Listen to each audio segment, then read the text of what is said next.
Allah berfirman, memerintahkan kita juga untuk bertadabbur, untuk tafakkur, memandang lebih dalam lagi, memikirkan lebih dalam lagi. Tidakkah mereka melihat kepada langit yang ada di atas kepala mereka? Bagaimana kami meninggikannya, bagaimana kami menghiasinya dengan bintang ke bintang.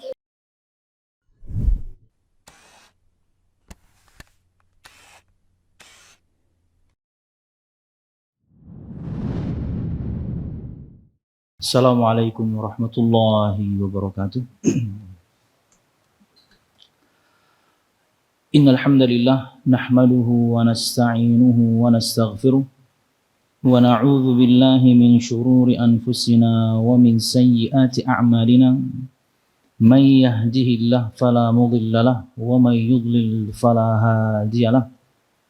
Ashhadu an la ilaha illallah wahdahu la syarika lah wa ashhadu anna Muhammadan abduhu wa rasuluh.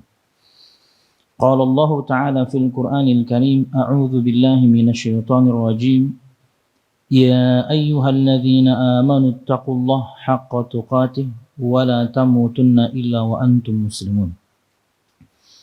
Ya ayyuhan nasu taqu rabbakumul ladzi khalaqakum min nafsin wahidah وخلق منها زوجها وبث منهما رجالا كثيرا ونساء واتقوا الله الذي تساءلون به والأرحام إن الله كان عليكم رقيبا يا أيها الذين آمنوا اتقوا الله وقولوا قولا سديدا يصلح لكم أعمالكم ويغفر لكم ذنوبكم ومن يطع الله ورسوله فقد فاز فوزا عظيما فإن أصدق الحديث كتاب الله وخير الهدي هدي محمد صلى الله عليه وسلم وشر الأمور محدثاتها فإن كل محدثة بدعة وكل بدعة ضلالة وكل ضلالة في النار أما بعد.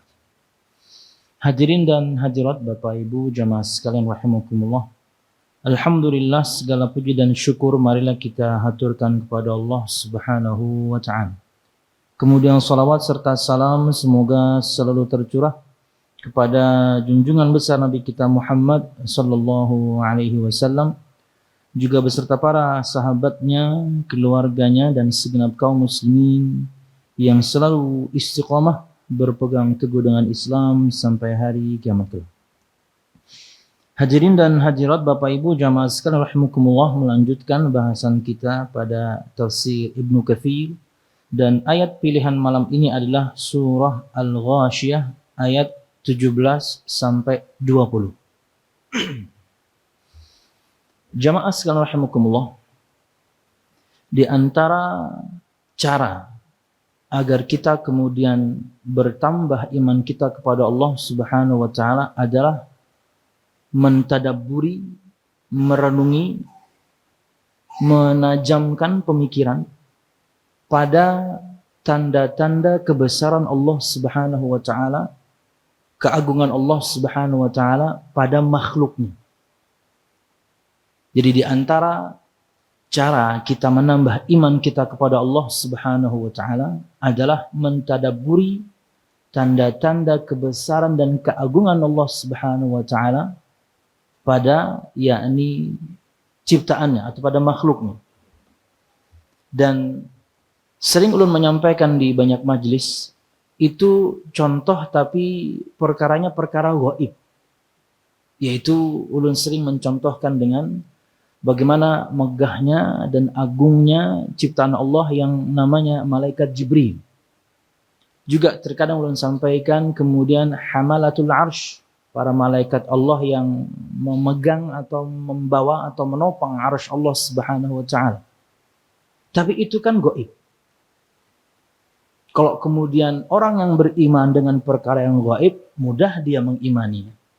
Ketika kita sebutkan sabda Nabi Muhammad tentang dahsyatnya Jibril dalam bentuk aslinya beliau pernah melihat seorang muslim, maka cara pandangnya langsung, wah, makhluknya saja semegah itu, apalagi atau ini bagaimana kemudian yang menciptakannya.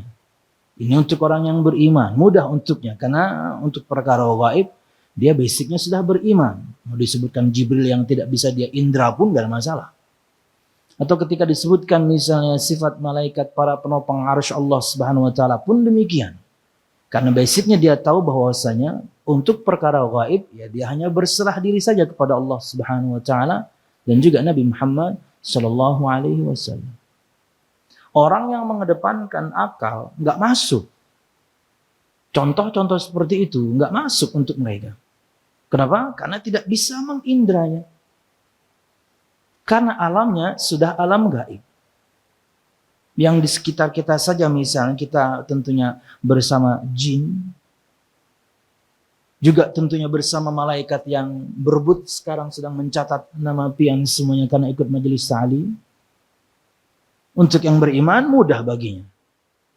Tapi untuk yang kemudian mematoknya harus dia lihat dulu, harus dia dengar dulu, harus dia rasa dulu. Susah dia untuk kemudian mengimani keagungan Allah Subhanahu wa taala dalam ciptaannya menunjukkan agungnya Sang Pencipta. Maka ayat-ayat ini akan menerangkan kepada kita, insyaallah semua kita hafal jamaah, ini potongan dari surah Al-Ghasyiyah.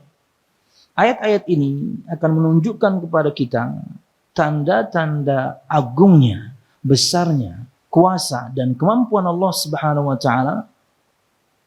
Tapi kita bisa mengindranya.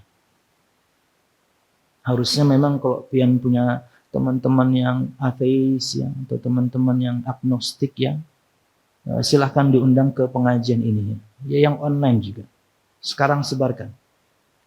Nang ateis tolong nontonlah. Ini untuk mereka ini sebenarnya. Karena dakwah kita alhamdulillah makin tersebar, mereka pun juga tersebar. Kenapa? Medianya sama. Kita pakai YouTube, mereka pakai Instagram, kita pakai, mereka pakai juga. Semua platform medsos lah mereka juga pakai untuk menyebarkan penyimpangan.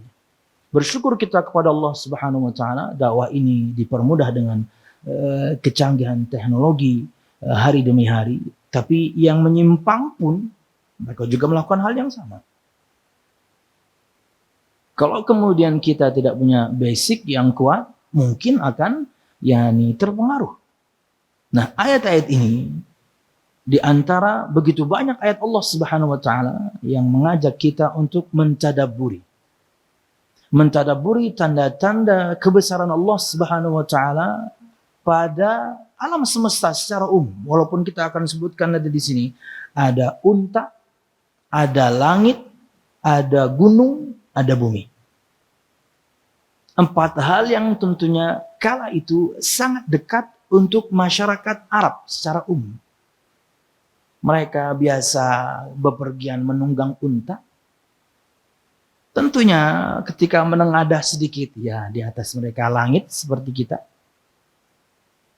Kemudian ketika mereka berjalan ke sana dan kemari, kanan kiri mereka gunung-gunung yang cadas.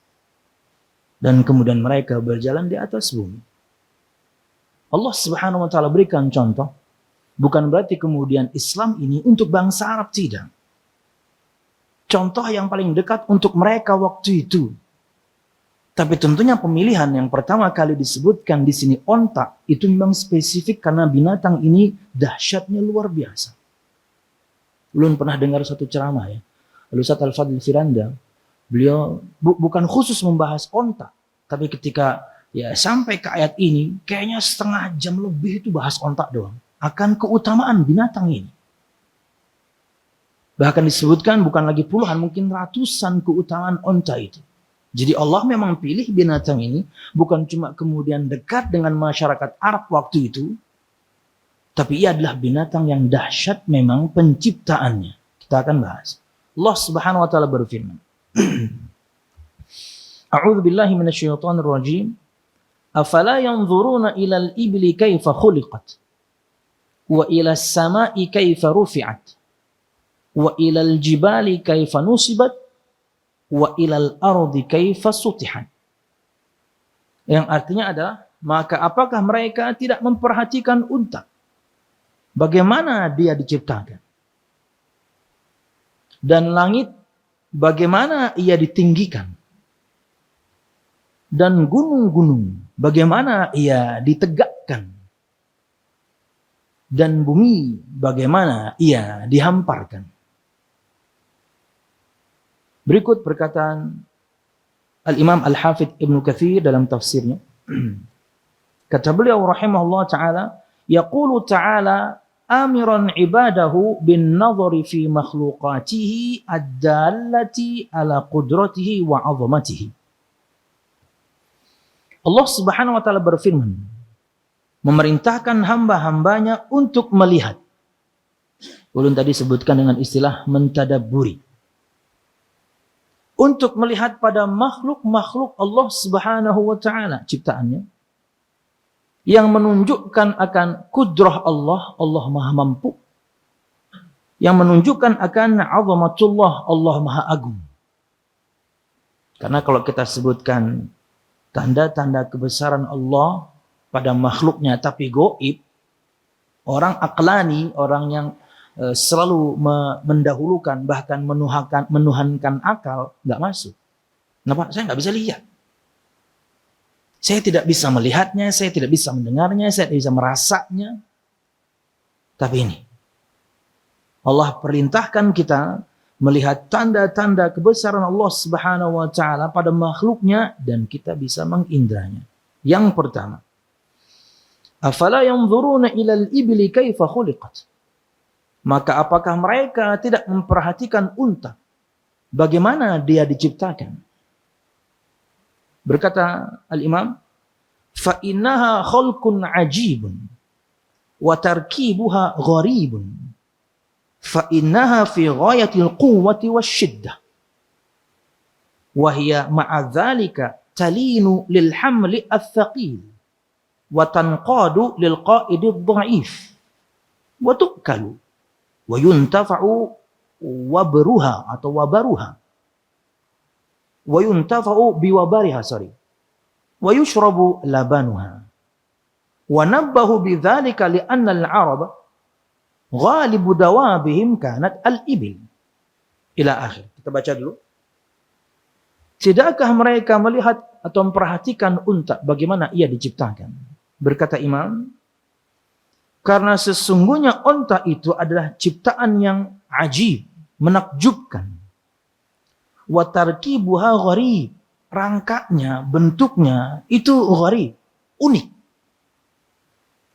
Bahkan di antara faedah yang disampaikan Al-Ustaz Fadil Firanda, sampai unta itu dia terlahir dan kemudian lututnya tuh kapalan. Bagian lututnya ini sudah ngapal duluan. Kenapa? Dia akan berjalan di padang pasir yang luar biasa panas. Ini salah satu di antara menakjubkannya tubuhnya unta. Dan dia ketika turun, itunya kan, yakni lututnya itu, kalau kemudian tidak kapalan, mungkin akan terbakar kulitnya. Belum lagi kemudian, ia disebutkan di sini, binatang yang sangat kuat, bisa menahan tidak makan, tidak minum berhari-hari, walaupun kita tahu dia menyimpan minuman. Pian kalau pernah tahu, ada video di YouTube mungkin banyak, bagaimana, pian ketik aja, bagaimana onta minum. Dan bulan pada terjemahkan pakai bahasa Inggris. Minumnya kayak kita, Pak. Enggak kayak binatang-binatang yang lain kan cuma dijilat-jilat itu. Menjilat, enggak. Onta itu betul-betul glek, glek, glek, glek, glek. Minum. Jadi disediakan tempat besar gitu, dia masuk ke dalam itu, kameranya juga masuk ke dalam. Ini mulut ontanya, kameranya ikut ke dalam. Celup. Karena dia menyimpannya, yakni di punuknya. Ya. Jamaah sekalian rahimakumullah, dan itu untuk persediaan dia untuk beberapa hari. Belum lagi penciptaan matanya, kemudian bulu matanya, kelopak matanya. Binatang yang dahsyat yang Allah Subhanahu wa taala yakni ciptakan. Makanya itu contoh yang Allah buat agar orang Arab waktu itu mereka dekat dengan mereka. Oh iya ya. Agar mereka lihat ini loh, contoh ciptaan Tuhan yang Maha Kuasa. Tentunya goalnya nanti sembah dia. Goalnya nanti adalah esakan dia dalam peribadatan. Karena dia yang mencipta, dia yang berhak untuk disembah. Kamu bisa lihat sekarang ontanya. Tentunya untuk zaman kita sekarang, ya kalau nggak ke sana jauh ya, tapi kan sekarang bisa kita tonton. Bahkan kalau pengen perhatikan ya, di sabda-sabda Nabi Muhammad SAW itu sering sekali menyebutkan ketika contoh itu adalah onta. Selain memang menakjubkan binatangnya, dekat kemudian dengan mereka, akhirnya kemudian mudah mereka untuk memahami. Contoh misalnya, ketika ada seorang yang kemudian lapor kepada Nabi Muhammad ingin membunuh istrinya, karena warna kulit dia putih, warna kulit istrinya putih, terlahir untuk dia anak kulitnya hitam. Akhirnya kan dia, wah ini pasti dari istilahnya dari laki-laki yang lain, yang tentunya mungkin berkulit hitam. Coba kemudian waktu itu ada beberapa infotainment, kita tes DNA. Oh iya, itu infotainmentnya. Jadi Nabi Muhammad SAW, kata Syekh Utsaimin menerangkan, Nabi Muhammad kala itu sangat mungkin mengatakan kepadanya, ini sudah ketentuan Allah, kamu terima takdir aja. Bisa, kata Syekh Utsaimin.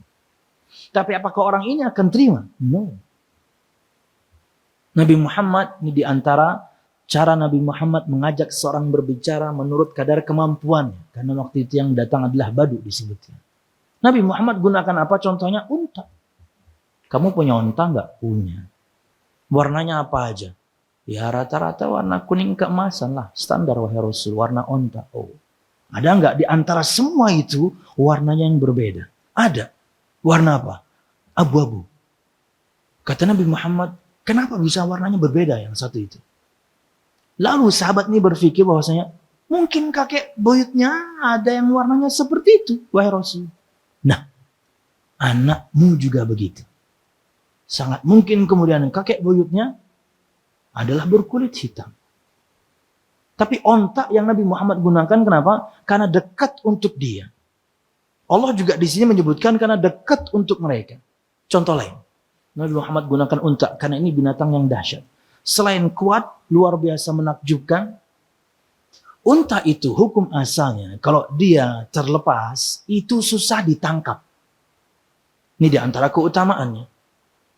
Hilang dari Anda, onta Anda, jangan berharap dia balik. Lo kata kucing. Iya, kucing itu, ulun pernah memiliki soalnya, walaupun nggak memelihara langsung. Kita makan berhari-hari, sudah besar dia, kemudian ada preman yang lewat lebih dahsyat daripada dia, menjauh dia dari rumah kita. Kenapa? Ada yang lebih hebat. Ada preman.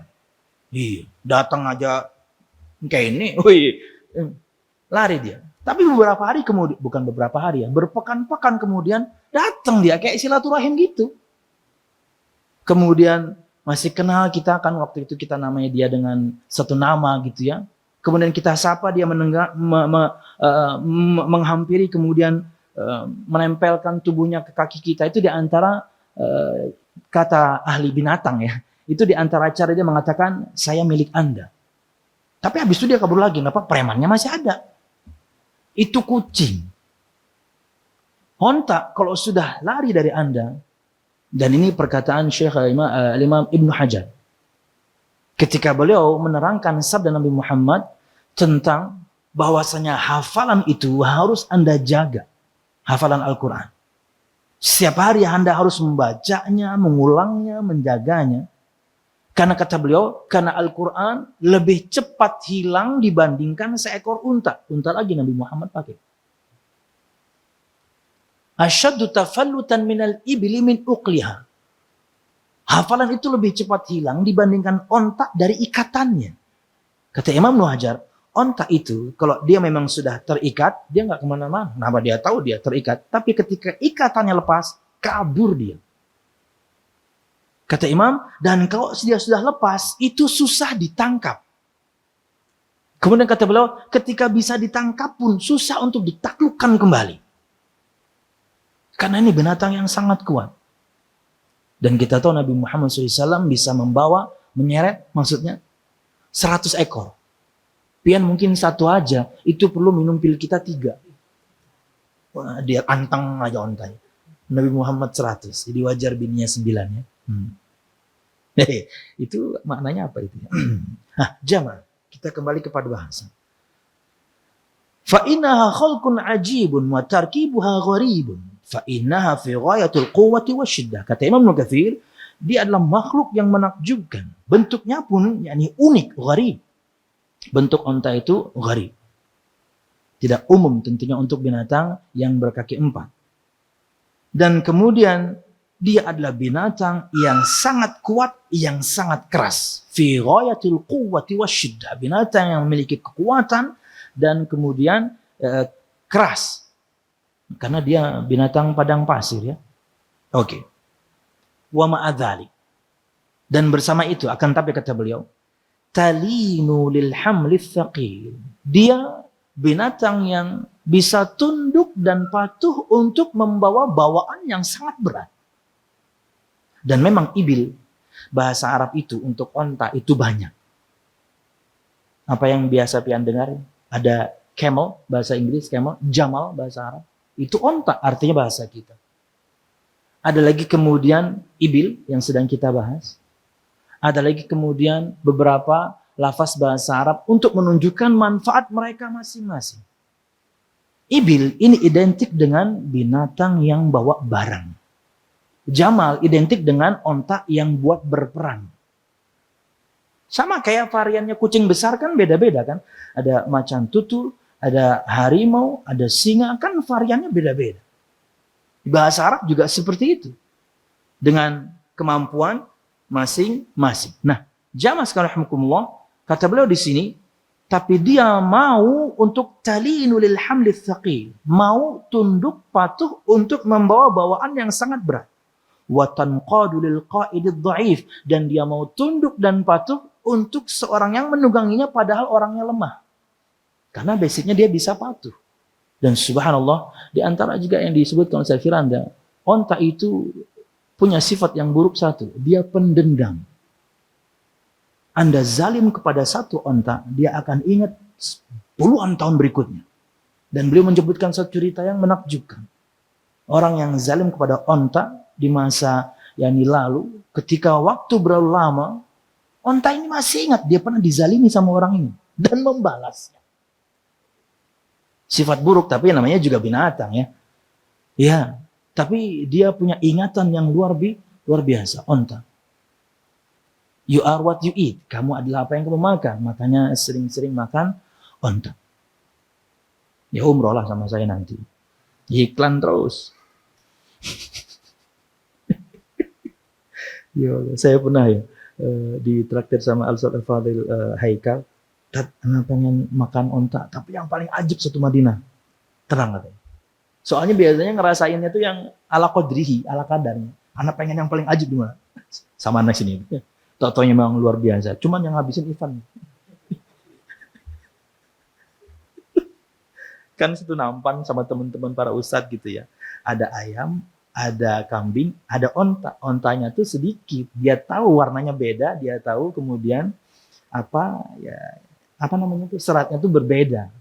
Nih, tak ngambil, mau singgah ayam mau. Nih orang, nih Ivan ya. Aduh, karena belum pernah Pan ya. Tapi lazis, Masya Allah. Ya nantilah kita umroh lagi, Pan. Oke, kita bahas lagi, subhanallah. Karena intinya belum masuk ya. Kemudian di sini kata beliau, Imam Al-Hafidh Ibnu Katsir. Kata beliau, watukal, dan dimakan dagingnya.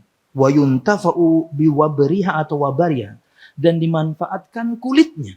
Walaupun saya nggak tahu ya, apakah di Saudi kulitnya tuh jadi kerupuk kulit ya, saya nggak tahu ya. Atau kulitnya kemudian jadi rebana, asa jauh pang contoh itu ya. Iya. Nggak tahu ya kulitnya unta di sana diapain. Tapi pokoknya dimanfaatkan kulitnya. Wa yushrabu labanuha, dan diminum air susunya.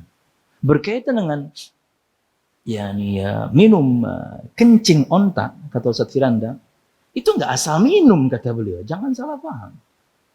Caranya diterangkan oleh para ulama, dia harus digabung dengan susunya. Dan dengan takaran yang harus tepat, ahli yang harus kemudian nggak asal kemudian onta, kami tanai minum, nggak gitu caranya. Ada nih pernah kejadiannya, orang bawa itu kemudian ditaruh di botol kecil, kemudian dibawa ke kabin, bocor. Ya walaupun kita tahu air kencingnya onta tidak najis, cuman kan ya gimana ya. Iya, itu bahasan tertentu lah. Kata beliau ada caranya khusus dan dia digabung dengan susunya. Mun langsung pian tanah selajur. Yang enggak gitu kata beliau. Kadang-kadang orang salah paham, dia obat ya. Allah yang bisa. Tapi ulun nggak pernah. Kalau susunya minum langsung pernah, artinya tanpa diproses apapun, habis diperas gitu ya, kemudian diudak, itu perindapan ya, itu ya. Habis diperas, kemudian disaring-saring minum belum pernah. Tapi kalau diperas, diudak gitu loh kemudian, padahal ada sendoknya pakai tangan. Jadi penasaran, pengen ke India juga gitu. Sepurici apa mereka? Tapi biasanya lazis ya, yang gitu-gitu enak biasanya. Iya. Dan ketika dimakan pasti cepat membusuk. Jadi kan sehat ya. Ya karena bercampur dengan daki-daki. Ya.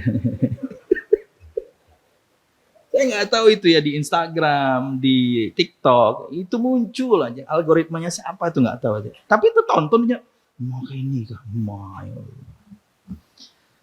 Belum lagi pian melihat nang bola wadai, tapi orangnya berkancut wara. Pengajian apa sebenarnya? Itu adat ya, mungkin di sana biasa. Kalau kita nggak biasa ya udah nggak usah. Oke, lanjut. Wadah kita nih lah. Saya pernah makan sama Ipan di satu tempat gitu ya. Nasi mandinya enak. Saya jujur saya katakan, Ipan juga nyaman itu ya. Iya. Tapi saya kasih tahu dia, bagaimana tadi Bapak itu menyediakannya. Ini wadah nasinya, kemudian di piring. Nah,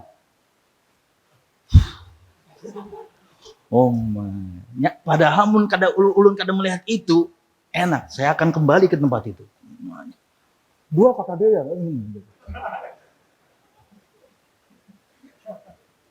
Kan bisa jadi bagian dari abunya itu jatuh ya. Mungkin itu yang bikin enak kan? Iya. Pengganti bawang goreng kayaknya. Kayak apa kan? Nyaman nih teteh aja kalau diulangi aja. Kadanya. Kenapa? Ayo kita belikan dulu. Masa di tempat orang kemudian kita cerita. Berokos di aja. Saya mau bilang di daerah Pramuka kan gak enak ya. Daerah Pramuka. Nyaman, serius nyaman. Kayak asli dari sana, mirip sekali lah pokoknya. Lanjut ya, kita bahas onta ya. Wa nabbahu bidzalika li'anna al-'araba ghalibu jawabihim kanat al-ibil. Dan Allah Subhanahu wa taala memberikan tanbih, peringatan seperti ini agar kita melihat bagaimana memperhatikan penciptaan onta itu, kata beliau, karena rata-rata jawab tunggangan mereka waktu itu adalah onta. Selain tentunya juga onta adalah binatang yang menakjubkan, tapi itulah binatang yang paling dekat yang bisa diberikan percontohan untuk orang Arab waktu itu. Wa kana Shuraih al-Qadi yaqul, "Ukhruju bina hatta nanzura ila al-ibli kayfa khuliqat wa ila as-sama'i kayfa rufi'at." Ay kayfa rafa'aha Allah Subhanahu wa ta'ala 'ala al-ardi hadha ar-raf'ul 'azim. Dan adalah Shuraih al-Qadi, disebutkan salah satu hakim di masa itu, berkata Imam Nukafi, berkata, mengajak murid-muridnya, ukhruju bina hatta nanzur ilal ibili kaifa khuliqat. Yuk kita keluar yuk. Kita lihat ibil bagaimana menakjubkannya dia diciptakan. Biar bisa lihat langsung. Karena kalau memberikan contoh malaikat Jibril sayapnya 600, kalau dibuka salah satunya ketutup barat sampai timur, kan nggak lihat. Ini ontak loh, kamu bisa lihat langsung. Ayo kita keluar. Kita melihat bagaimana menakjubkannya penciptaan onta. Dan kemudian kita bisa melihat langit bagaimana ia ditinggikan. Kaifa rafa'ah Allah, bagaimana Allah Subhanahu wa taala meninggikannya di atas bumi ini. Syekh Abdul Razak menyebutkan untuk langit itu yang tinggi dan kemudian tidak bisa dicapai. Kemudian dia basicnya berat. Tapi kemudian nggak jatuh ke bumi. Kemudian dia seperti atap tapi nggak ada tiangnya. Dia kalau misalnya atap nggak ada tiang harusnya seperti kanopi, ada cantelan di atasnya, tapi nggak ada juga. Belum lagi kata Syekh Abdul Razak, warnanya itu loh kata beliau. Allah pilih warna untuk langit itu paling tepat. Warna yang indah, sejuk di mata. Coba warnanya merah. Wah, langit aja punya PDIP. Iya, sampai langit ampuninya ya Pak. Sorry, 2024 ya. Jos. Singgung terus. Tadi pagi saya ceramah dan ada mantan camat dan beliau membenarkan apa yang saya sampaikan. Begitu bobroknya semua lini pemerintahan ini. Tapi harus diperbaiki, harus diperbaiki. Mudahan saya di level boleh mengkritisi sedikit lah ya. Toh saya tidak kemudian menggalang massa, kemudian hancurkannya, kan enggak. Nasihat saja, pengingat. Bahwasanya semua yang Anda lakukan, semua yang Anda lakukan ketika Anda menjabat, semua ada hitungannya. Apakah Anda kemudian menunaikan kewajiban?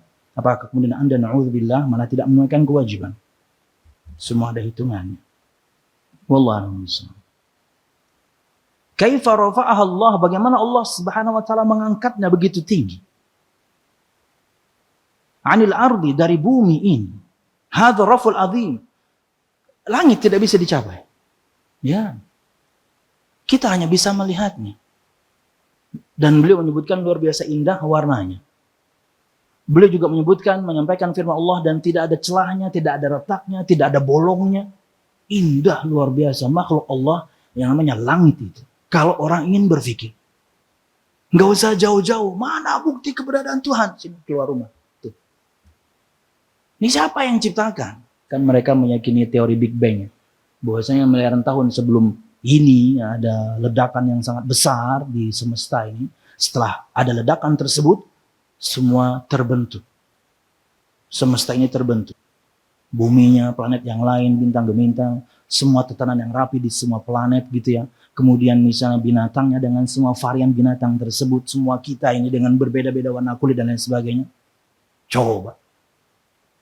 Orang yang menuhankan akal, tapi percaya kayak gitu tuh gimana? Akal sehat juga nggak bisa nerima. Setelah meledak, kemudian rapi. Ya, coba dia suruh pegang granat, buka pinnya, tik, ikuti. Apakah kemudian tubuh Anda jadi rapi? Dekung, langsung berotot, kan enggak ya? Anda mati ya? Dari mana itu? Subhanallah. Jamaah sekarang semua ini ada di tulisannya atau di bukunya Ustadz Firanda ya. Banyak-banyak baca buku beliau ya, luar biasa. Semoga Allah memberkahi ilmu beliau. Saat ini ketika hidup dan tentunya nanti mungkin dan pasti meninggal. Luar biasa karya-karya beliau. Anda kalau baca karya beliau juz amma aja, itu Anda baca banyak buku tafsir. Juz ammanya itu. Rujukannya itu loh. Tafsir-tafsir yang mungkin kita nggak baca.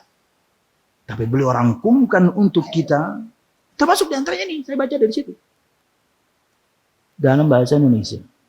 Semoga Allah merahmati beliau. Jamaah sekalian hukumullah. Kemudian disebutkan singkat beliau. Kama qala ta'ala. Afalam yanzuru ila as-sama'i fawqahum. Kaifa banainaha wa zayyannaha wa ma laha min furuj.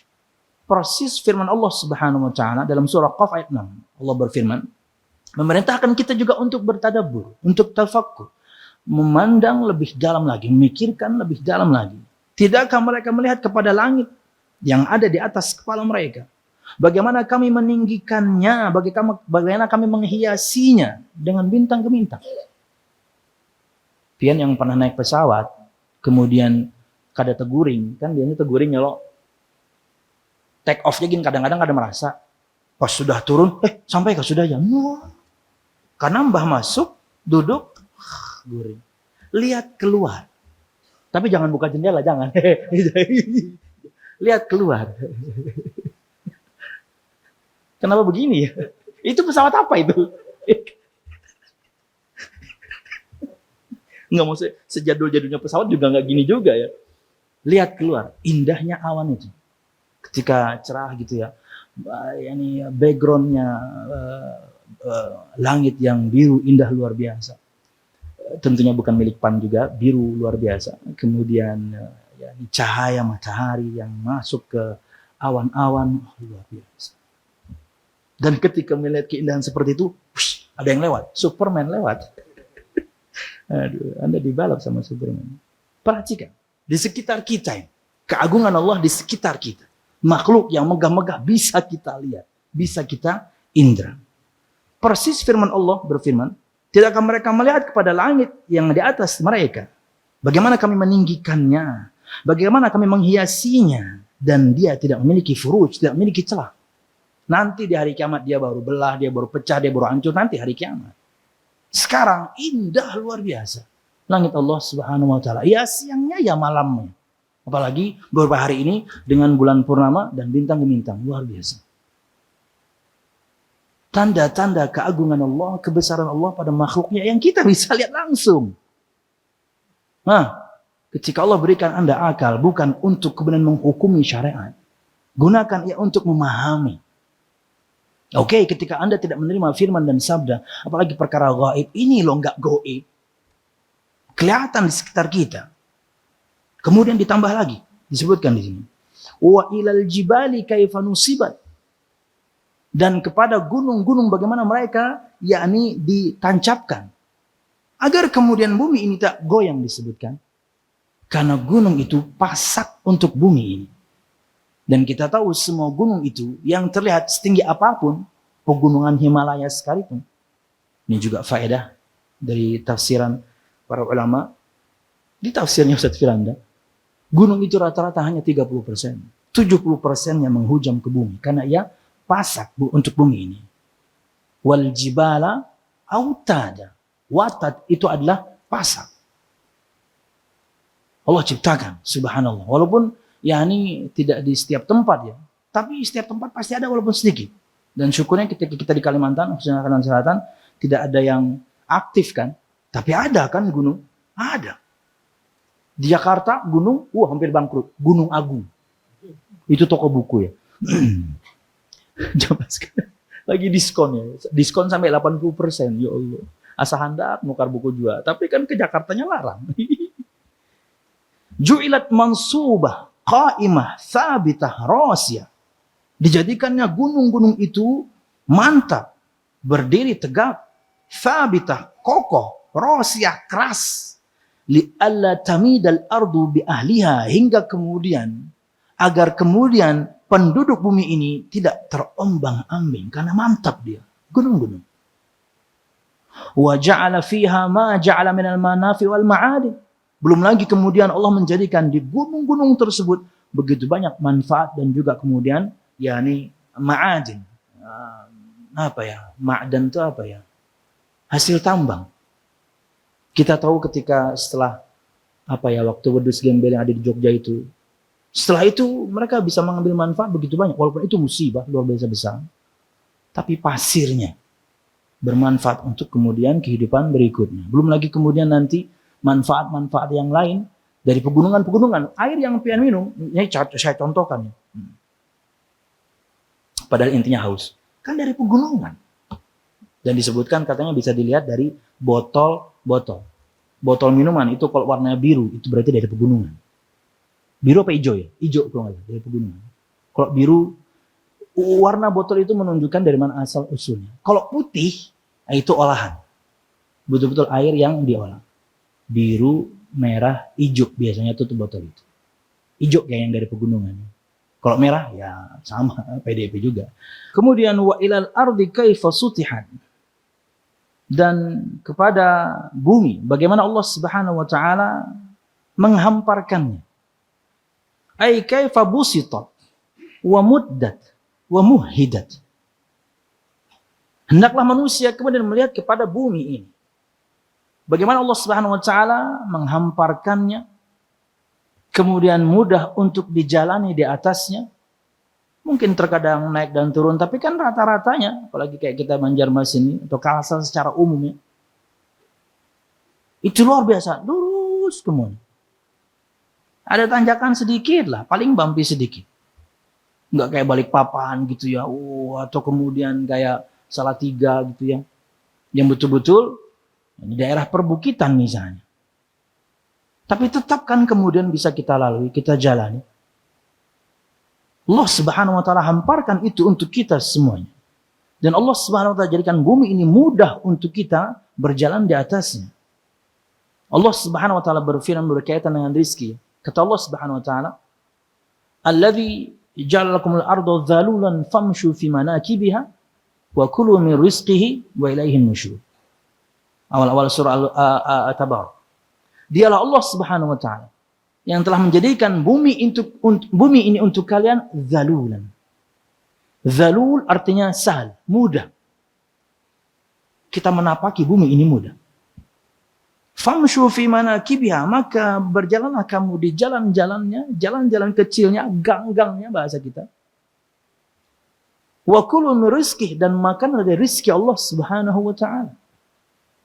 Walaupun sebagian di antara orang ada yang menafsirkan ini dalil diperintahkan kita wisata kuliner. Enggak benar ya, itu asal-asalan.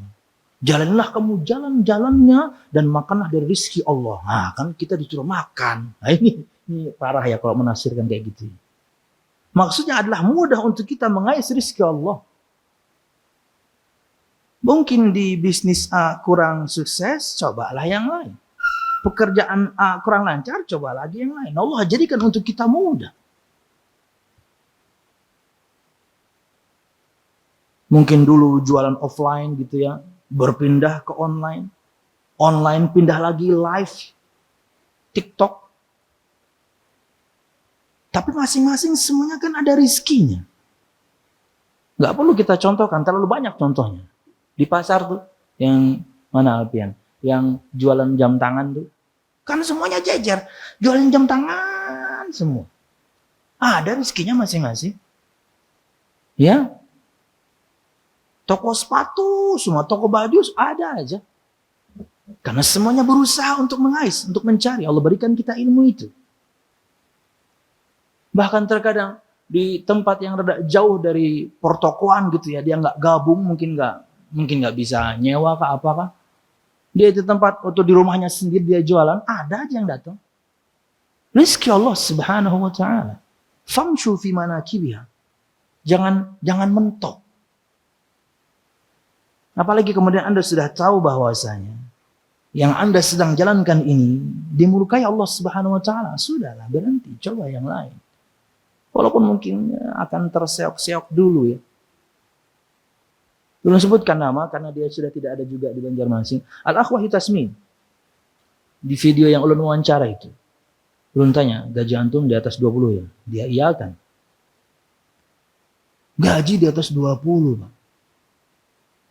Ya Allah. Man, apa itu? Di atas 20, bini tercover gitu ya, anak baru 2. Wah, 20, banyak lebihannya. Ya bukan untuk mahar berikutnya juga, bukan. Maksudnya lebihannya banyak, bisa sedekah gitu. Bisa sedekah kepada janda. Dengan menikahinya. Oh, sama juga. Ya Allah. Tapi dia tinggalkan. Kenapa? Tahu yang dijalani salah. Tapi habis itu dia berusaha jualan, nyari 300.000, susahnya minta ampun kata dia. Anda dari 20-an juta, kemudian ke penghasilan 300.000 aja susah. Itu gimana menata hatinya? Kalau bukan orang yang mantap untuk mengais rezeki Allah Subhanahu wa taala. Tapi masih hidup orangnya. Masih hidup.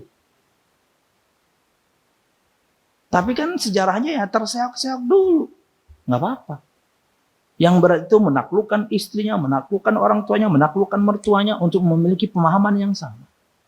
Kenapa? Luas. Rezeki Allah Subhanahu wa taala luas. Dan ingat jemaah, kita lari ke rezeki sedikit. Kita tidak akan mati sampai rezeki kita sempurna. Ya.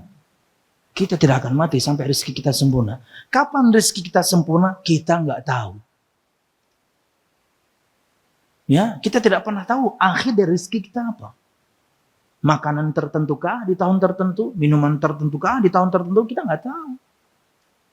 Maka kita menjalani saja, khusus untuk kita semuanya para pencari nafkah. Cari yang halal dengan cara yang halal, itu aja udah. Ada yang Allah beri banyak, ada yang Allah beri secukupnya, ada yang Allah beri sedikit, nggak ada yang Allah nggak beri. Allah beri semuanya. Bahkan mungkin kalau kita yang disebutkan versi mereka gitu ya, 10 orang terkaya di dunia, ya orang kafir semua. Allah kasih semua untuk mereka kekayaan dunia. Walaupun sekarang mereka sudah khawatir dengan orang-orang Saudi. Mereka baru tahu orang Saudi kaya-kaya. Pian kada begawi jagain begaji, gajinya kawa, kemudian menyewa supir lawan pembantu. Kada begawi. Kayak apa sugihnya? Kawa membayari pembantu lawan supir, kada begawi. Mari kita jadi orang Saudi. Dan nggak bisa ya, mata sipit, hidung pesek, susah ya. Susah ya. Dulu mereka bagi-bagikan ya. untuk mencari siapa yang mau jadi warga negara Saudi dulu. Sebelum mereka tahu mereka punya minyak. Sebelum tahun 90-an. Mereka tahunya kan awal tahun 90-an. Subhanallah. Jamaah sekalian rahimakumullah. Famshu fi manakibiha. Jalanlah kalian di jalan-jalannya. Di dunia ini. Mudah.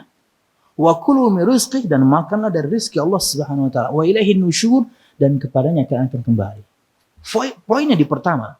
Allah menjadikan bumi ini sahlan, zalulan. Allah hamparkan. Allah berikan kemudahan. Mudah kita menjalaninya. Bagi yang mau berpikir, yang menggunakan akal sehatnya, ontak yang ditunggangi orang tersebut, atau misalnya ontak yang kita tunggangi, langit yang kita bisa pandang, gunung-gunung yang kemudian ada di hadapan kita, misalnya ketika kita itu waktu itu di Arab gitu ya, dan kemudian bumi yang kita berpijak di atasnya, nggak usah jauh-jauh. Tanda-tanda kekuasaan dan kebesaran Allah Subhanahu wa ta'ala di sekitar kita, apalagi pada diri kita. Wa fi anfusikum afala tubsirun. Dan pada diri kalian, tidakkah kalian melihat keagungan Allah Subhanahu wa ta'ala? Jamaah sekalian rahimakumullah, kita ini, dalam tubuh kita ini terdapat 360 sendi. Tahukah Anda itu? Dan sendi-sendi itu seharusnya tiap hari bayar sama Allah Subhanahu wa ta'ala. Karena mudahnya kemudian Anda beraktivitas. Pian Allah bikin sendi macet satu aja. Mungkin karena kesalahan kita sendiri juga gitu ya. Asam urat. Wah, pian. Sakitnya minta ampun.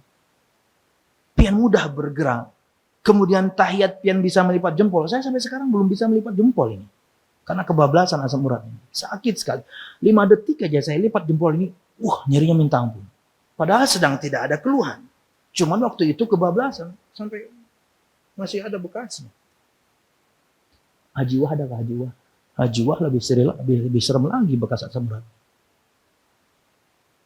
Harusnya setiap hari itu kita bayar sama Allah Subhanahu wa ta'ala, kalau memang kita harus bayar dengan 360 sendi yang kita miliki, yang dengannya kita mudah bergerak. Tapi subhanallah, Allah nggak hitung-hitungan kayak gitu. Tapi kata para ulama, semua itu bisa kita bayar dengan sekali sholat duha. Coba. Amalan ringan, pahalanya besar, bisa mengganti seharusnya. Kalau kemudian nikmat ini harus kita bayar pakai duit, itu juga kalau Allah tentukan misalnya per sendi 1 real kan repot ya, 360 real sehari, atau pakai rupiah aja 360.000 misalnya sehari, gimana kita bisa bayar nikmat ini yang tidak pernah kita sadari. Waktu berlalu ya berkaitan dengan sendi ini, kemudian di dunia kedokteran mereka temukan itu betul-betul jumlahnya pas. Ya, Nabi Muhammad sudah ngomong. Tapi di masa itu, masa iya Nabi Muhammad kemudian tahu ilmu kedokteran? Enggak, wahyu Allah Subhanahu wa ta'ala. Kita harus membayarnya seharusnya. Persendian kita ini, nikmat kita ini, harus kita membayar padahal harusnya. Tapi subhanallah, dengan satu amalan, sholat duha. 2 rakaat duha Anda bisa mengcover semuanya. Dan kita tidak mungkin tidak memiliki waktu itu. Kita pasti punya waktu itu. Imam Ahmad ya, di antara kerasnya Imam Ahmad ya. Kata beliau, kalau ada satu orang, dia nggak bisa sholat witir 1 rakaat sebelum tidur, saya tidak ambil riwayatnya. Coba, kencengnya. Saya tidak akan terima persaksiannya. Tentunya dalam periwayatan hadis maksudnya. Bukan dia ditolak persaksiannya artinya dia kafir, enggak. 1 rakaat. Witir, nggak bisa dia lakukan sebelum tidur, saya nggak ambil riwayatnya. Kenapa? Selesai itu kayak ibadah, kata beliau. 1 rakaat doang, nggak mampu, nggak usah jadi perawi hadis. Kasarnya kayak gitu. Coba, kita insya Allah punya waktu ya. Kalau nggak bisa di waktu jam 8 sampai menjelang zuhur, ya syuruk itulah. Syuruk itu disebutkanlah duha di awal waktu. Syuruk itu, salat syuruk itu duha di awal waktu. Dan sebelum syuruk, subhanallah, di masjid kita, di masjid ini, di banyak masjid kita yang lain. Setiap subuh, kajian semua. Duduk santai, dengarkan. Ilmu dapat, manfaat dapat, pahala dapat, dan kemudian waktu syuruk, Anda tepat waktu. Tapi Ustaz, saya lagi ada kesibukan, no problem. Silakan. Tapi jika di luar itu, paksa diri ini. Jamaah, saya ingatkan lagi. Keutamaan nuntut ilmu yang Anda bisa kemudian dapatkan setiap hari. Gak usah jauh-jauh. Kata Nabi Muhammad dalam riwayat Imam Tabrani, "Man ghada ilal masjid la yuridu illa ay yata'allama khairan aw yu'allimahu, kana lahu ka ajri hajjin tamman hajjatuh." Barang siapa yang pergi ke masjid dan dia tidak menginginkan kecuali kebaikan, nuntut ilmu atau mengajarkan ilmu. Yang sedang saya lakukan, yang para ustadz sedang lakukan, yang pian sedang lakukan. Yang pian lakukan untuk mendengarkan kajian ini, kajian ustadz yang lain, di waktu apapun. Niatkannya, di rumah harus niatkan, ingin kebaikan majelis ilmu. Maka baginya pahala seperti orang naik haji sempurna hajinya. Kenapa? Karena banyak haji kita, banyak haji kaum muslimin gak sempurna. Ada kekurangan sana sini. Mikot lah salah. Belum waktunya melempar. Harus bayar dam sini, bayar dam situ. Anda dengan menghadiri majelis ilmu sekarang nih, habis pian dari sini nih, pian bisa tuh kemudian tambahkan H sebelum nama Anda. Mbah Bulik dari pengajian lo, kemudian akunnya berubah. H titik kemudian namanya dan bin. Wah, kawannya bertakun. Nyawa sudah hajian kau? Sudah. Kau bilang tadi udah ikut majelis taklim. Nggak gitu juga maksudnya. Pahalanya besar maksudnya, tapi kemudian tidak menggantikan kewajiban. Ini motivasi agar Anda selalu bersemangat. Karena itu motivasi di benak saya selalu. Hingga saya kemudian jos. Selama bisa bangun dari tempat tidur, jos. Kalau ada pengcancelan ceramah, berarti nggak bisa bangun. Gitu aja. Dan kaidah berlaku kepada semua ustadz. Karena kita mendengarkan nasihat yang sama dari seorang syekh. Selama kamu bisa bangun dari kasurmu, kamu sehat. Jangan pernah cancel ceramah. Terbatuk-batuk, ada apa-apa, pahala haji. Belum lagi pahala menuntut ilmu, kemudian semua ikan mendoakan kebaikan. Semua ikan di laut mendoakan kebaikan untuk Anda. Semua ikan. Tentunya dengan bahasa mereka. Lumba-lumba, ya dengan bahasa mereka lah. Yang penting dia mendoakan kebaikan untuk para penuntut ilmu Anda semuanya ini. Semua ikan. Belum lagi malaikat Allah, mereka mengepakkan sayapnya, bukti mereka hormat. Kepada siapa? Anda, para penuntut ilmu. Makhluk Allah yang tidak pernah bermaksud kepada Allah, hormat sama Anda. Motivasi selalu diri ini. Ingatkan selalu diri ini akan keutamaan menuntut ilmu. Agar kemudian kemalasan jauh. Lain cerita kalau memang ada benturan dengan kegiatan tertentu, boleh lah. Tapi sisanya, wah saya punya waktu, saya ada waktu. Duduk aja. Dan majelis ta'lim luar biasa. Pian pasti dapatkan manfaat setiap pengajian. Walaupun bisa jadi mungkin materinya sama. Para ustaz pasti menyampaikan faedah-faedah yang mungkin Anda belum pernah dapatkan sebelumnya.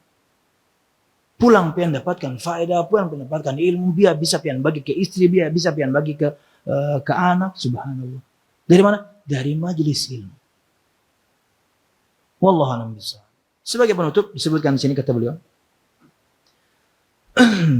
fanabbaha al-Badawi ala al-istidlal bima yushahiduhu min ba'irihi alladhi huwa rakibun 'alayhi was-sama'u allati fawqa ra'sihi wal jabal alladhi tujahahu wal ard alladhi tahtahu ala qudrati khaliqin dzalika wa sanihi. Tentunya kita tahu di hadis ini Imam Ibnu Katsir sebutkan satu riwayat yang disampaikan kalau pian nonton video Ustaz Khalid sama Densu. Riwayat itu tentang seorang badui berkata, ada utusanmu datang kepada saya. Dan dia mengatakan kamu adalah Rasul dari Tuhan Allah Subhanahu wa Ta'ala. Saya pengen tanya, siapa yang meninggikan langit? Nabi Muhammad jawab Allah. Siapa yang menghamparkan bumi? Allah. Menancapkan gunung-gunung Allah. Kalau pengen nonton videonya, beliau sebutkan di situ. Ada di sini riwayatnya.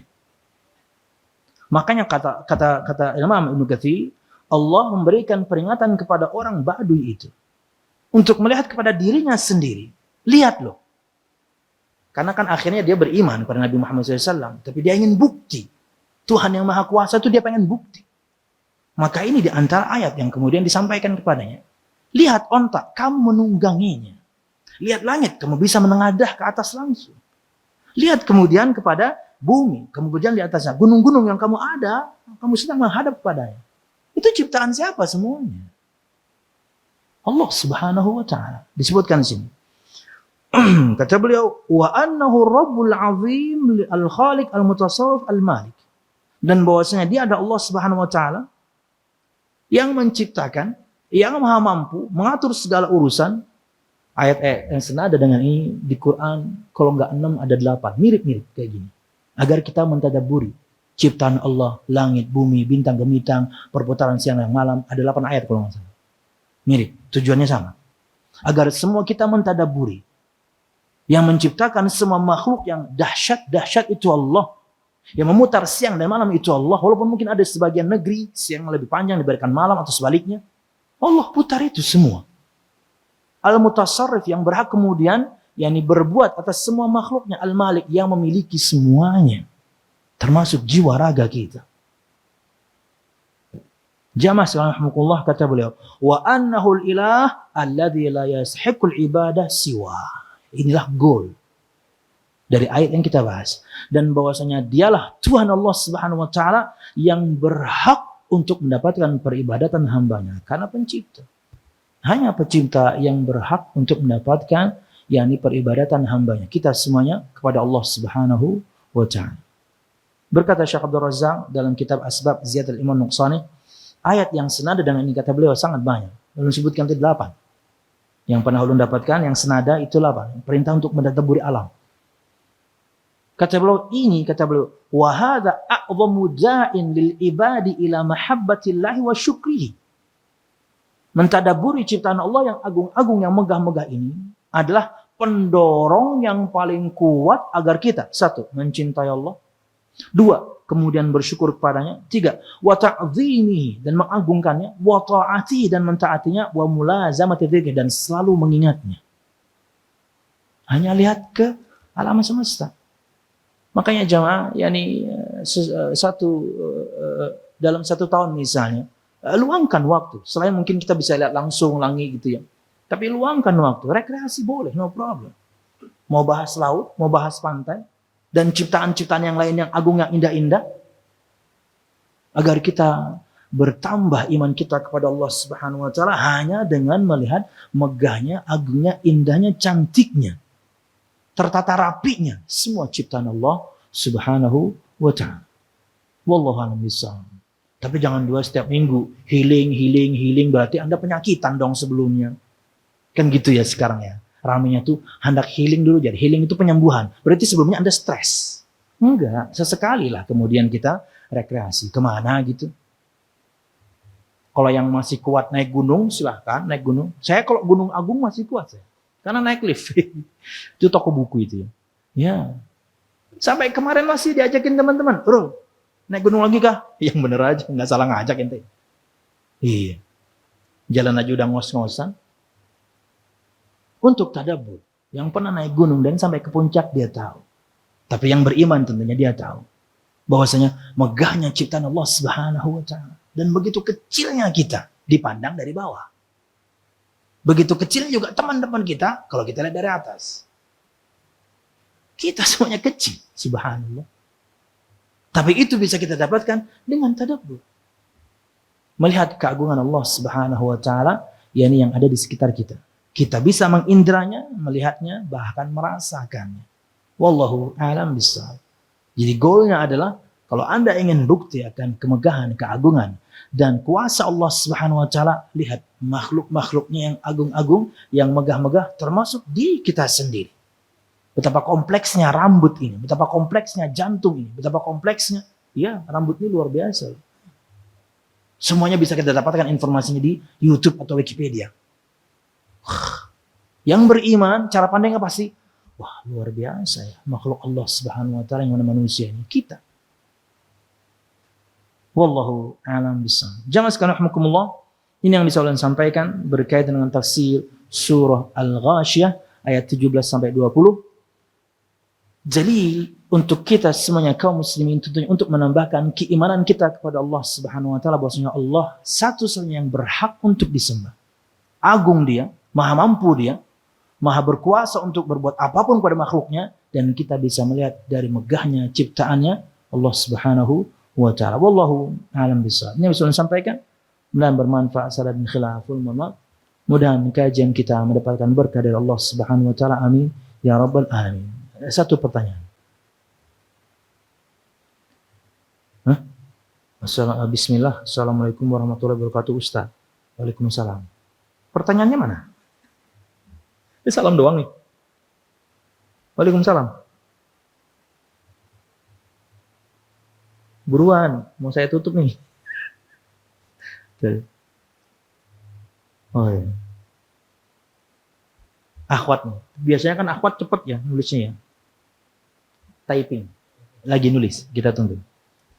Typing.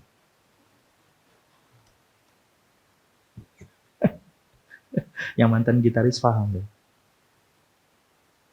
Ayo Mbak, nanya apa Mbak? Ya tutup nih. Ya kalau nanti pertanyaannya masuk, saya akan jawab besok lah ya. Lama nih tapi jangan-jangan dia Assalamualaikum Ustaz, kemudian dia masak mie goreng. Ditinggalin kita. Oke. Tapi tulisannya typing nih. Nah cukup lah ya, kelamaan nanti. Barakallahu fikum jamaah, mudahan kita bisa mentadabburi tanda-tanda agungnya Allah, megahnya Allah Subhanahu wa taala pada ciptaannya di alam semesta. Dengannya tentunya iman pasti bertambah, dengannya kemudian kita makin taat kepada Allah Subhanahu wa taala, satu-satunya zat yang berhak kepadanya hanya kita persembahkan semua amal ibadah kita. Insyaallah. Subhanakallah bihamdika asyhadu an la ilaha illa anta astaghfiruka wa atubu ilaik. Wassalamualaikum warahmatullahi wabarakatuh. Terima kasih. Jazakumullah khairan wa barakallahu fikum. Video ini dibuat atas partisipasi dari donasi Anda. Semoga menjadi amal jariah bagi Anda semuanya.